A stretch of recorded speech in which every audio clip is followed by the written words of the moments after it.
ಧರ್ಮದಲ್ಲಿ ಗೋಮಾತೆಗೆ ಪವಿತ್ರವಾದ ಸ್ಥಾನವಿದೆ. ಈ ಪ್ರಪಂಚದಲ್ಲಿ ಮನುಷ್ಯನು ತನ್ನ ಸ್ವಾರ್ಥ, ಅಜ್ಞಾನ ಮತ್ತು ಅಹಂಕಾರದಿಂದ ಪಾಪ ಮಾರ್ಗಗಳತ್ತ ಹೆಜ್ಜೆ ಇಡುತ್ತಾನೆ. ಅಂತಹ ಕೆಲವು ಪಾಪಗಳ ಕುರಿತು ಗೋಮಾತೆ ಸ್ವತಃ ತಾನೇ ಎಚ್ಚರಿಕೆ ನೀಡಿದೆ. ಪರ್ವತದ ಮೇಲೆ ಶಿವ ಮತ್ತು ಪಾರ್ವತಿ ದೇವಿ ತುಂಬಾ ಆನಂದದಿಂದ ವಿರಾಜಮಾನವಾಗಿದ್ದರು. ಆಗ ಪಾರ್ವತಿ ದೇವಿ ಶಿವನನ್ನು ಕುರಿತು, ಸ್ವಾಮಿ, ನಾವು ಭೂಲೋಕದಲ್ಲಿ ಸಂಚರಿಸಿ ತುಂಬಾ ದಿನಗಳಾದವು. ಭೂಲೋಕಕ್ಕೆ ಹೋಗಬೇಕೆಂದು ನನ್ನ ಮನಸ್ಸು ಪರಿತಪಿಸುತ್ತಿದೆ. ಈ ದಿನ ಹೋಗೋಣವೇ ಎಂದು ಕೇಳಿದರು. ಮಂದಹಾಸ ಬೀರಿದ ಮಹಾಶಿವನು, ದೇವಿ, ಹಾಗೇ ಆಗಲಿ ಎಂದು ಇಬ್ಬರೂ ಸೇರಿ ಭೂಲೋಕಕ್ಕೆ ಬಂದರು. ಸುಂದರವಾದ ತೋಟದಲ್ಲಿ ಒಂದು ದೊಡ್ಡ ವೃಕ್ಷದ ನೆರಳಲ್ಲಿ ಕುಳಿತರು. ತಂಪಾದ ವಾತಾವರಣ, ಸುತ್ತಲೂ ಹಚ್ಚ ಹಸಿರಿನ ಹುಲ್ಲು. ಆ ಹುಲ್ಲನ್ನು ಸಂತೋಷದಿಂದ ಮೇಯುತ್ತಿದ್ದ ಗೋವುಗಳು ಶಿವಪಾರ್ವತಿಯರ ಕಡೆ ನೋಡಿದವು. ಆ ಗೋವುಗಳಲ್ಲಿ ಒಂದು ಗೋವು ಶಿವಪಾರ್ವತಿಯರ ಬಳಿ ಬಂದು ಅವರಿಗೆ ನಮಸ್ಕರಿಸಿ ವಿನಯದಿಂದ ಕುಳಿತು, ಸ್ವಾಮಿ, ನಿಮ್ಮ ದರ್ಶನ ಸಿಕ್ಕಿದ್ದು ನನಗೆ ಪೂರ್ವ ಜನ್ಮದ ಫಲ. ಆದರೆ ತುಂಬಾ ದಿನಗಳಿಂದ ನನ್ನ ಮನದಲ್ಲಿ ಒಂದು ಪ್ರಶ್ನೆ ಕದಲುತ್ತಿದೆ. ಸುಮಾರು ಜನ ಸಾಧು ಸಂತರನ್ನು ಕೇಳಿದೆ, ಆದರೆ ಉತ್ತರ ಸಿಗಲಿಲ್ಲ. ದಯಮಾಡಿ ನನ್ನ ಸಂದೇಹವನ್ನು ತೀರಿಸುವಿರಾ ಎಂದು ಕೇಳಿತು.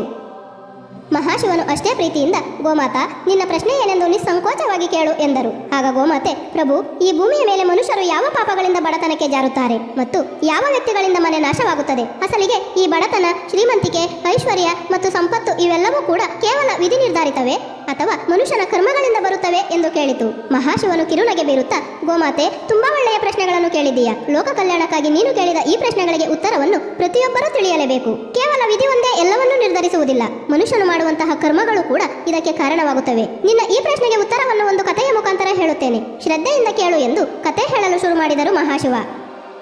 ಸುಮಾರು 8,000 ವರ್ಷಗಳ ಹಿಂದೆ ಅವಂತಿಪುರ ಎಂಬ ಸುಂದರವಾದ ನಗರದಲ್ಲಿ ವಿಶ್ವನಾಥನೆಂಬ ದೊಡ್ಡ ವ್ಯಾಪಾರಸ್ಥನಿದ್ದನು. ಆತನಿಗೆ 2 ಗಂಡು ಮಕ್ಕಳಿದ್ದರು. ಅವರಿಗೆ ವೀರಭದ್ರ ಮತ್ತು ರಾಘವ ಎಂದು ಹೆಸರಿಟ್ಟಿದ್ದನು. ಇಬ್ಬರು ಮಕ್ಕಳು ಕೂಡ ಅವರ ತಂದೆಯಂತೆ ಸಜ್ಜನರಾಗಿದ್ದರು. ವಿಶ್ವನಾಥನ ಕುಟುಂಬ ಸುಖ ಸಂತೋಷಗಳಿಂದ ಕೂಡಿತ್ತು. ಇನ್ನು ಮಕ್ಕಳು ಬೆಳೆದು ದೊಡ್ಡವರಾದ ಬಳಿಕ ಇಬ್ಬರಿಗೂ ಮದುವೆ ಮಾಡುತ್ತಾರೆ.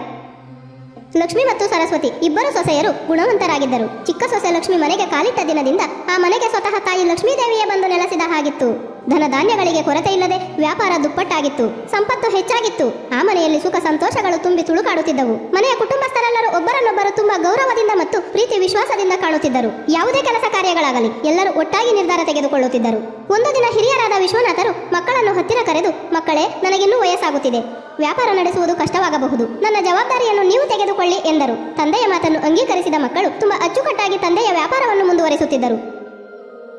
ತನ್ನ ಕುಟುಂಬವನ್ನು ನೋಡಿ ವಿಶ್ವನಾಥರು ತುಂಬಾ ಸಂತೋಷ ಪಡುತ್ತಿದ್ದರು. ಭೂಮಿಯ ಮೇಲೆ ಮನುಷ್ಯನ ಆನಂದವನ್ನು ನೋಡಿ ಅಸೂಯೆ ಪಡುವ ಜನರು ಇದ್ದೇ ಇರುತ್ತಾರೆ. ಅದೇ ರೀತಿಯಾಗಿ ಅವಂತಿಪುರದಲ್ಲಿ ವಿಶ್ವನಾಥನ ಕುಟುಂಬ ಚೆನ್ನಾಗಿರುವುದನ್ನು ಮತ್ತು ಅವರ ಐಶ್ವರ್ಯವನ್ನು ನೋಡಿ ಹೊಟ್ಟೆ ಕಿಚ್ಚುಪಟ್ಟುಕೊಂಡರು. ವಿಶ್ವನಾಥನ ವ್ಯಾಪಾರ ದಿನೇ ದಿನೇ ಬೆಳೆಯುತ್ತಿದೆ. ಕುಟುಂಬಸ್ಥರಲ್ಲಿ ಯಾವುದೇ ಜಗಳವಿಲ್ಲದೆ, ಗೊಂದಲವಿಲ್ಲದೆ ತುಂಬಾ ಅನ್ಯೋನ್ಯವಾಗಿದ್ದಾರೆ. ಅವರ ಕುಟುಂಬ ಸುಖ ಸಂತೋಷಗಳಿಂದ ತುಂಬಿ ತುಳುಕಾಡುತ್ತಿದೆ. ಆ ಭಗವಂತ ಎಲ್ಲಾ ಸುಖ ಸಂತೋಷಗಳನ್ನು ವಿಶ್ವನಾಥನ ಕುಟುಂಬಕ್ಕೆ ದಾರೆ ಎರೆದಿದ್ದಾನೆ, ನಮಗೆ ಮಾತ್ರ ಕಷ್ಟ ಮತ್ತು ಕಣ್ಣೀರು ಕೊಟ್ಟಿದ್ದಾನೆ ಎಂದು ಕೆಲವರು ಅಸೂಯೆ ಪಡುತ್ತಿದ್ದರು.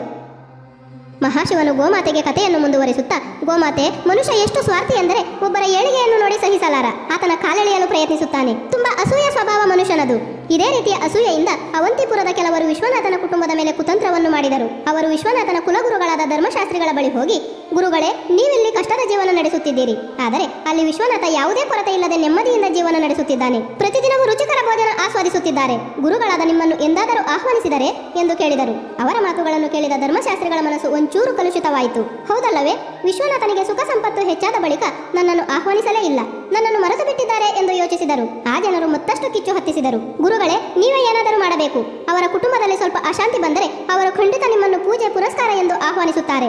ಆಗ ನಿಮಗೂ ಕೂಡ ಧನಧಾನ್ಯದ ಕೊರತೆ ಇರುವುದಿಲ್ಲ ಎಂದರು. ಜನಗಳ ಮಾತುಗಳಿಂದ ಉತ್ತೇಜಿತರಾದ ಧರ್ಮಶಾಸ್ತ್ರಿಗಳು ತಮ್ಮ ಗುರುಗಳಾದ ಸದಾಶಿವ ಶಾಸ್ತ್ರಿಗಳ ಬಳಿ ಹೋಗಿ, ಗುರುದೇವ, ನನ್ನ ಕುಟುಂಬ ಮಾತ್ರ ಹಸಿವಿನಿಂದ ಬಳಲುತ್ತಿದೆ. ಕಷ್ಟ ಕಾರ್ಪಣ್ಯಗಳು ಎದುರಾಗಿವೆ.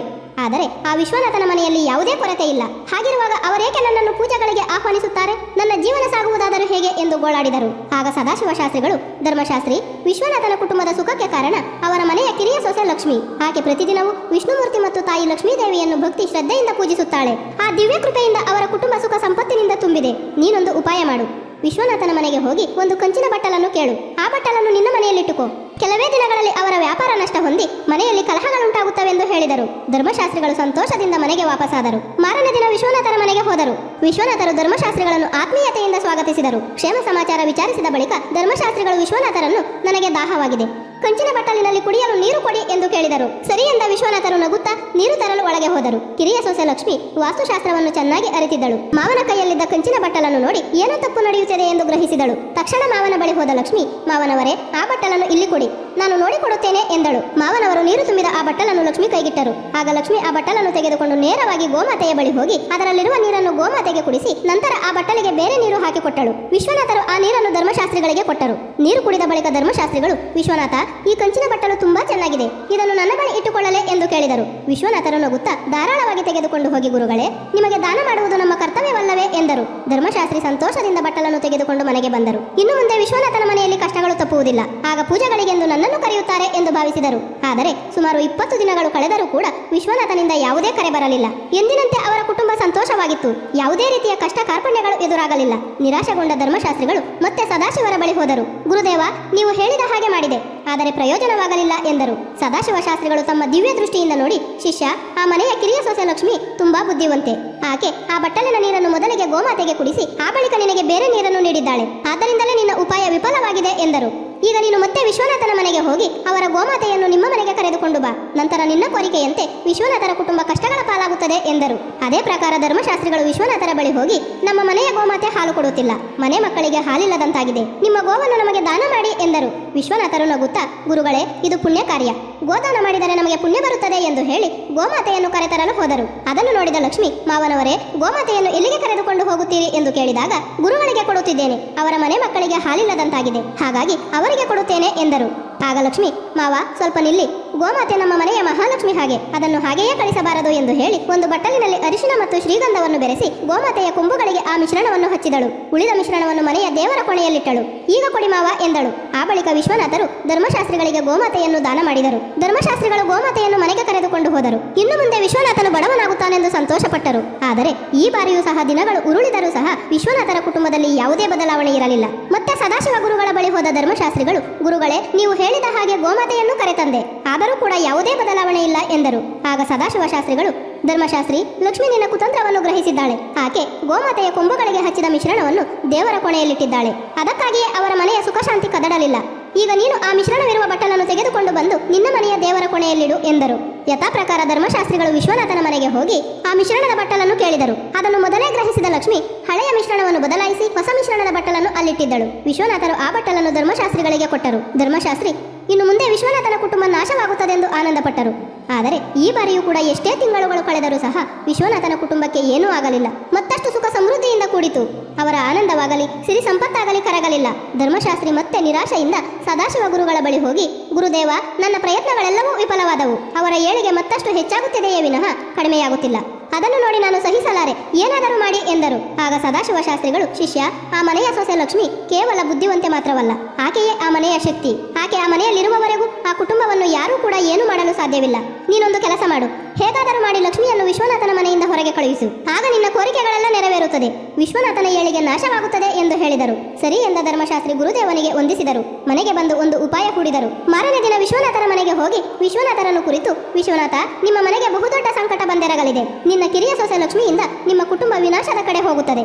ಆದ್ದರಿಂದ ಆಕೆಯನ್ನು ಈ ತಕ್ಷಣ ನಿಮ್ಮ ಕುಟುಂಬದಿಂದ ಹೊರಗೆ ಕಳಿಸಿಬಿಡು ಎಂದು ಹೇಳಿದರು. ವಿಶ್ವನಾಥರು ಮೊದಲಿಗೆ ನಂಬಲಿಲ್ಲ. ಆದರೆ ಧರ್ಮಶಾಸ್ತ್ರಿಗಳು ಅವರ ಕುಲಗುರುಗಳು. ಅವರು ಪದೇ ಪದೇ ಹೇಳಿದ್ದರಿಂದ ಗೊಂದಲಕ್ಕೀಡಾದರು. ಲಕ್ಷ್ಮಿಯನ್ನು ಕರೆದು ದುಃಖದಿಂದಲೇ, ಮಗಳೇ, ನಿನ್ನಿಂದ ನಮ್ಮ ಕುಟುಂಬಕ್ಕೆ ಸಂಕಟ ಬರುತ್ತದೆಂದು ಗುರುಗಳು ಹೇಳಿದ್ದಾರೆ, ಆದ್ದರಿಂದ ನೀನು ಮನೆ ಬಿಟ್ಟು ಹೋಗಬೇಕು ಎಂದರು. ಮಾವನ ಮಾತನ್ನು ಕೇಳಿದ ಲಕ್ಷ್ಮಿಗೆ ದುಃಖ ಉಮ್ಮಳಿಸಿ ಬಂತು. ಆದರೆ ಇದೆಲ್ಲವೂ ಕೂಡ ಧರ್ಮಶಾಸ್ತ್ರಿಗಳ ಕುತಂತ್ರವೆಂದು, ಅವರೇ ನಮ್ಮ ಮಾವನವರ ತಲೆ ಕೆಡಿಸಿದ್ದಾರೆಂದು ಗ್ರಹಿಸಿದಳು ಲಕ್ಷ್ಮಿ. ಮಾವನವರನ್ನು ಕುರಿತು ವಿನಯದಿಂದ, ಸರಿ ಮಾವ, ನಿಮ್ಮ ಆಜ್ಞೆಯನ್ನು ನಾನು ಪಾಲಿಸುತ್ತೇನೆ ಎಂದಳು. ಇದನ್ನು ನೋಡಿದ ಲಕ್ಷ್ಮಿಯ ಗಂಡ ರಾಘವ ದುಃಖದಿಂದಲೇ, ಅಪ್ಪ, ನನ್ನ ಪತ್ನಿಗೆ ಈ ಮನೆಯಲ್ಲಿ ಜಾಗವಿಲ್ಲವೆಂದ ಮೇಲೆ ನಾನು ಇರಲಾರೆ, ನಾನು ಕೂಡ ಅವಳೊಂದಿಗೆ ಹೋಗುತ್ತೇನೆ ಎಂದನು. ಇನ್ನು ಮನೆಯಿಂದ ಹೊರಟ ರಾಘವ ಮತ್ತು ಲಕ್ಷ್ಮಿ ಹತ್ತಿರದ ನಗರದಲ್ಲಿ ಒಂದು ಸಣ್ಣ ಮನೆಯಲ್ಲಿ ಜೀವನ ಸಾಗಿಸಲು ಮುಂದಾದರು. ರಾಘವ ತುಂಬಾ ಕಷ್ಟಪಟ್ಟು ಒಂದು ಸಣ್ಣ ವ್ಯಾಪಾರ ಆರಂಭಿಸಿದನು. ರಾಘವನ ಪ್ರಾಮಾಣಿಕತೆಯಿಂದ ಮತ್ತು ಸತತ ಪರಿಶ್ರಮದಿಂದ ವ್ಯಾಪಾರ ಅಭಿವೃದ್ಧಿ ಹೊಂದಿತು. ಕೇವಲ ಕೆಲವೇ ವರ್ಷಗಳಲ್ಲಿ ಅವರು ಶ್ರೀಮಂತರಾಗಿ ಸ್ವಂತ ಮನೆಯನ್ನು ಕಟ್ಟಿಕೊಂಡು ಸಂತೋಷವಾಗಿದ್ದರು. ಆದರೆ ಇಲ್ಲಿ ವಿಶ್ವನಾಥನ ಮನೆಯಲ್ಲಿ ಎಲ್ಲವೂ ತಲೆಕೆಳಗಾಯಿತು. ಧರ್ಮಶಾಸ್ತ್ರಿಗಳ ಕುತಂತ್ರ ಬುದ್ಧಿಯಿಂದ ಮನೆಯಲ್ಲಿ ಕಲಹಗಳು ಶುರುವಾದವು. ವ್ಯಾಪಾರ ನಷ್ಟವಾಗುತ್ತಿತ್ತು. ಹಿರಿಯ ಮಗ ವೀರಭದ್ರ ದುರ್ಮಾರ್ಗ ಹಿಡಿದು ಹಣವನ್ನು ವ್ಯರ್ಥ ಮಾಡುತ್ತಿದ್ದನು. ಧರ್ಮಶಾಸ್ತ್ರಿಗಳು ಪೂಜೆಯ ಹೆಸರಿನಲ್ಲಿ ವಿಶ್ವನಾಥರನ್ನು ಕೊಳ್ಳೆ ಹೊಡೆದರು. ಕುಟುಂಬ ಬಡತನದ ಹಾದಿ ಹಿಡಿಯಿತು. ಆ ಊರಿನ ಜನರು ವಿಶ್ವನಾಥರ ದುಸ್ಥಿತಿ ನೋಡಿ ಗೇಲಿ ಮಾಡುತ್ತಿದ್ದರು. ಆದರೆ ಯಾರೊಬ್ಬರೂ ಸಹಾಯ ಮಾಡುತ್ತಿರಲಿಲ್ಲ. ಇದರಿಂದ ಬೇಸತ್ತ ವಿಶ್ವನಾಥರು ಇನ್ನು ಬದುಕಿರಬಾರದೆಂದು ನಿರ್ಧರಿಸಿ ನದಿಯ ಕಡೆ ಹೊರಟರು. ಅದೇ ದಾರಿಯಲ್ಲಿ ತುಂಬಾ ತೇಜಸ್ಸುಳ್ಳ ಒಬ್ಬ ಸಾಧುಗಳು ಕಾಣಿಸಿಕೊಂಡರು. ನೋಡಲು ದೇವಮಾನವರಂತೆ ಕಾಣುವ ಅವರ ಮುಖದಲ್ಲಿ ಕಾಂತಿ ಹೊಳೆಯುತ್ತಿತ್ತು. ವಿಶ್ವನಾಥರು ಸಾಧುಗಳಿಗೆ ನಮಸ್ಕರಿಸಿದರು. ಆಗ ಮಹಾನ್ ಸಾಧುಗಳು ವಿಶ್ವನಾಥರನ್ನು ಕುರಿತು ಏಕೆಷ್ಟು ದುಃಖದಲ್ಲಿದ್ದೀರಾ ಎಂದು ಕೇಳಿದರು. ವಿಶ್ವನಾಥರು ತನ್ನ ಕುಟುಂಬದಲ್ಲಿ ನಡೆದ ಅಷ್ಟೂ ಘಟನೆಗಳನ್ನು ವಿವರವಾಗಿ ವಿವರಿಸಿದರು. ಅದನ್ನು ಕೇಳಿದ ಮಹಾಸಾಧುಗಳು, ವಿಶ್ವನಾಥ, ನೀನು ನಿಮ್ಮ ಮನೆಯ ಮಹಾಲಕ್ಷ್ಮಿಯನ್ನು ಮನೆಯಿಂದ ಹೊರಗೆ ಕಳಿಸಿದ್ದೀಯಾ. ಆದ್ದರಿಂದಲೇ ನಿನಗೆ ಹೇಳತೀರಲಾರದ ದುಃಖ ಮತ್ತು ಕಷ್ಟಗಳು ಬಂದಿವೆ. ನಿನ್ನ ಕಿರಿಯ ಸೊಸೆ ಸಾಮಾನ್ಯಳಲ್ಲ. ಆಕೆ ಲಕ್ಷ್ಮೀ ಸ್ವರೂಪಿಣಿ, ದೈವ ಭಕ್ತೆ. ಆಕೆಯ ಭಕ್ತಿ, ಶ್ರದ್ಧೆ ಮತ್ತು ಪೂಜೆಗಳಿಂದ ನಿನ್ನ ಮನೆ ಸುಖ ಸಮೃದ್ಧಿಯಿಂದ ಕೂಡಿತ್ತು. ಆಕೆಯನ್ನು ನೀನು ಮನೆಯಿಂದ ಕಳಿಸಿದ ಮೇಲೆ ನಿನಗೆ ಕಷ್ಟಗಳು ಎದುರಾಗಿವೆ ಎಂದರು. ನಂತರ ತನ್ನ ತಪ್ಪಿನ ಅರಿವಾದ ವಿಶ್ವನಾಥರು ನೇರವಾಗಿ ರಾಘವನ ಮನೆಗೆ ಬಂದು, ಮಗಳೇ ಲಕ್ಷ್ಮಿ, ನನ್ನನ್ನು ಕ್ಷಮಿಸು. ಧರ್ಮಶಾಸ್ತ್ರಿಗಳ ಮಾತು ನಂಬಿ ನಿನ್ನನ್ನು ಮನೆಯಿಂದ ಕಳಿಸಿಬಿಟ್ಟೆ. ನೀನು ನಮ್ಮ ಮನೆಯ ಮಹಾಲಕ್ಷ್ಮಿ ಎಂದು ಯೋಚಿಸಲಿಲ್ಲ. ನೀನು ನಮ್ಮ ಮನೆಯಲ್ಲಿದ್ದಷ್ಟು ಕಾಲ ಸುಖ ಶಾಂತಿಯಿಂದ ಕೂಡಿತ್ತು. ಈಗ ಎಲ್ಲವೂ ನಾಶವಾಗಿದೆ ಎಂದು ಕಣ್ಣೀರು ಹಾಕಿದರು. ಲಕ್ಷ್ಮಿ ನಗುತ್ತಲೇ, ಮಾವನವರೇ, ಚಿಂತಿಸಬೇಡಿ. ಈ ಮನೆಯೂ ನನ್ನದೇ, ಆ ಮನೆಯೂ ಕೂಡ ನನ್ನದೇ. ನಾನು ಮತ್ತೆ ಮರಳಿ ಬರುತ್ತೇನೆಂದು ಹೇಳಿ ಮಾವನವರ ಜೊತೆ ರಾಘವ ಮತ್ತು ಲಕ್ಷ್ಮಿ ಇಬ್ಬರು ಈ ಮನೆಗೆ ಬಂದರು. ಕೆಲವೇ ದಿನಗಳಲ್ಲಿ ವಿಶ್ವನಾಥರ ವ್ಯಾಪಾರ ಅಭಿವೃದ್ಧಿ ಹೊಂದಿತು. ಮೊದಲಿನ ಹಾಗೆ ಅವರ ಕುಟುಂಬ ಸುಖ ಸಂತೋಷಗಳಿಂದ ತುಂಬಿತು. ಸ್ನೇಹಿತರೆ, ಈ ರೀತಿಯಾಗಿ ಮಹಾಶಿವನು ಗೋಮಾತೆಗೆ ಕತೆ ಹೇಳುತ್ತಾ, ಗೋಮಾತೆ, ಈಗ ನಿನ್ನ ಪ್ರಶ್ನೆಗಳಿಗೆ ಉತ್ತರ ಹೇಳುತ್ತೇನೆ, ಕೇಳು. ಯಾವ ಮನೆಯಲ್ಲಿ ಈ 3 ಜನರ ಮಾತು ಕೇಳುತ್ತಾರೋ ಅವರ ಮನೆ ನಾಶವಾಗುತ್ತದೆ. ಮೊದಲನೆಯದಾಗಿ, ಅಹಂಕಾರ ಮತ್ತು ದುಷ್ಟ ಸ್ವಭಾವವುಳ್ಳ ವ್ಯಕ್ತಿಯ ಮಾತುಗಳನ್ನು ಕೇಳಬಾರದು. ಎರಡನೆಯದಾಗಿ, ಲೋಭ, ಕುತಂತ್ರ ಮತ್ತು ಅನೈತಿಕತೆ ಇರುವ ಸ್ತ್ರೀಯರ ಮಾತುಗಳನ್ನು ಕೇಳಬಾರದು. ಮೂರನೆಯದಾಗಿ, ಹೊರಗಿನ ವ್ಯಕ್ತಿಯ ಮಾತುಗಳಿಗೆ ಹೆಚ್ಚಿನ ಪ್ರಾಮುಖ್ಯತೆ ಕೊಡಬಾರದು. ಇಂತಹ 3 ಜನರ ಮಾತುಗಳನ್ನು ಕೇಳಿದರೆ ಕುಟುಂಬ ಕಷ್ಟದ ಪಾಲಾಗುತ್ತದೆ, ಮನೆಯವರ ನೆಮ್ಮದಿ ಹಾಳಾಗುತ್ತದೆ, ಕಲಹಗಳು ಉಂಟಾಗುತ್ತವೆ, ಕುಟುಂಬದಲ್ಲಿ ಸುಖ ಶಾಂತಿ ಇಲ್ಲದಂತಾಗುತ್ತದೆ ಎಂದು ಹೇಳಿದರು. ಶಿವನಿಗೆ ಗೋಮಾತೆ ಕೇಳಿದ ಎರಡನೇ ಪ್ರಶ್ನೆ ಎಂದರೆ, ಮನುಷ್ಯ ಮಾಡುವ ಯಾವ ಪಾಪದಿಂದ ಬಡವನಾಗುತ್ತಾನೆ ಎಂದು. ಅದಕ್ಕೆ ಮಹಾಶಿವ ಈ ರೀತಿ ಹೇಳಿದರು. ಭಗವದ್ಗೀತೆಯಲ್ಲಿ ಶ್ರೀಕೃಷ್ಣ ಪರಮಾತ್ಮರು ಹೇಳಿದಂತೆ, ಮನುಷ್ಯನು ತನ್ನ ವಿವೇಕ, ಕಷ್ಟಪಡುವ ಶಕ್ತಿ, ಬುದ್ಧಿ ಮತ್ತು ಪ್ರಯತ್ನದ ಮೇಲೆ ಸಂದೇಹ ಪಡಬಾರದು. ಹಾಗೆ ಮಾಡಿದರೆ ಬಡವನಾಗುತ್ತಾನೆ. ಸತ್ಯ ಮತ್ತು ಧರ್ಮದ ಮಾರ್ಗದಲ್ಲಿ ನಡೆಯಬೇಕು. ನಿರಂತರವಾಗಿ ಶ್ರಮ ಪಡಬೇಕು. ತಮ್ಮ ಮೇಲೆ ತಮಗೆ ಸಂಪೂರ್ಣ ನಂಬಿಕೆ ಇರಬೇಕು. ಸುಳ್ಳನ್ನು ಆಶ್ರಯಿಸಬಾರದು. ತಮ್ಮ ಮೇಲೆ ತಾವು ನಂಬಿಕೆ ಕಳೆದುಕೊಂಡವರು ಎಂದಿಗೂ ಕೂಡ ಏನನ್ನೂ ಸಾಧಿಸಲಾರರು. ಸತತ ಪ್ರಯತ್ನ ಮತ್ತು ನಂಬಿಕೆ ಮೇಲೆ ಮುನ್ನಡೆಯುವವನು ಬಡತನದಿಂದ ಹೊರಬರುತ್ತಾನೆ ಎಂದು ಮಹಾಶಿವನು ಹೇಳಿದರು. ಈ ಕಥೆಯನ್ನು ಕೇಳಿದ ಗೋಮಾತೆ, ಪ್ರಭು, ಈ ಕಥೆಯನ್ನು ಕೇಳಿ ನನ್ನ ಹೃದಯ ಪಾವನವಾಯಿತು ಎಂದು ಹೇಳಿ ನಮಸ್ಕರಿಸಿತು.